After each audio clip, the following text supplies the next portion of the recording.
जनसंवाद खबर में आपका स्वागत। घोसी थाना क्षेत्र के कूरे नहर फॉल के समीप तेज रफ्तार ऑटो ने बाइक सवार को मारी टक्कर, 2 लोग हुआ घायल। दरअसल मामला हवालीपुर नहर शाखा सड़क पर कूरे गांव के समीप घटी, जहां सड़क किनारे खड़ा बाइक सवार को तेज रफ्तार ऑटो ने टक्कर मार दी, जिसमें सवार 2 लोग घायल हो गया।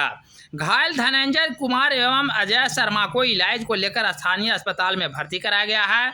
घायल दोनों की पहचान घोसी थाना क्षेत्र के फरीदपुरा निवासी अजय शर्मा एवं धनंजय कुमार के रूप में की गई है। टेम्पो वाला क्या नहीं? टेम्पो वाला आगे गए है। कहाँ जा रहे थे आप? जा रहे थे आकुपुर। अच्छा, कहाँ घर हुआ? फरीदपुरा। तो अभी इधरे से जा रहे थे? हाँ, अभी जैसे जा रहे थे किनारों में खड़ी करे हुए थे जा पड़ी। हाँ। और पीछे से आके मार दिया पड़ाक दिना। टेम्पो वाला? टेम्पो वाला। क्या नाम हुआ आपका? मेरा नाम धनंजय शर्मा हुआ। और किनको लगा है? अजय शर्मा चाचा हुए। घर?